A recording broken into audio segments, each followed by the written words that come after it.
4:55 பரபரப்பாக ஓடி வருவார். 2 பேரும் புறப்படுவோம், ஹோட்டலுக்கு போவோம், சாப்பிட்டுக்கிட்டு இருப்போம்.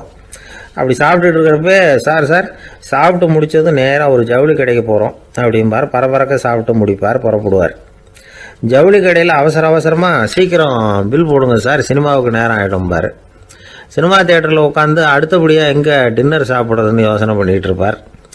ராத்திரி படுக்கையில் விழுந்ததுக்கு அப்புறமும் நாளைக்கு காலையில் எழுந்திரிச்சதும் அதை பண்ணணும் இதை பண்ணணும்னு திட்டம் போட்டுக்கிட்டே இருப்பார்.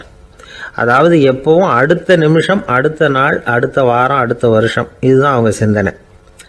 இந்த நிமிஷம் என்ஜாய்மெண்ட்டை அவங்க இழந்துடுறாங்களாம். அதனால தான் வாழ்நாள் பூரா பொறுமையின்மை, அவஸ்தை, அல்லல். அதனால் நாம் எல்லாரும் வாழ்க்கையில் நிதானமாக இருக்கிறதுக்கு கற்றுக்கணுமா. அதுக்காக இந்த நிதானத்துக்கு வேறு விதமான அர்த்தம் பண்ணிக்கக்கூடாது.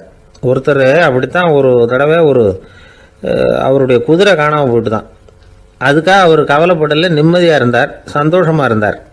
என்ன சார் இது, உங்கள் குதிரை திருட்டு போயிட்டுதுங்கிறீங்க, நீங்கள் கவலைப்படாமல் இருக்கிறீங்களே அப்படின்னு கேட்டாங்களாம். அதுக்கு அவர் சொல்லியிருக்கார், நல்ல வேலை சார், கட்டியிருந்த குதிரை காணாமல் போயிருக்குது. நான் அது மேலே உட்காந்துருக்கிற சமயம் அது காணாமல் போயிருந்ததுன்னா, திருட்டு போயிருந்ததுன்னா நானும் சேர்ந்தில் காணாமல் போயிருப்பேன் அப்படின்னாராம். எவ்வளவு நிதானமான ஆள் பாருங்கள்.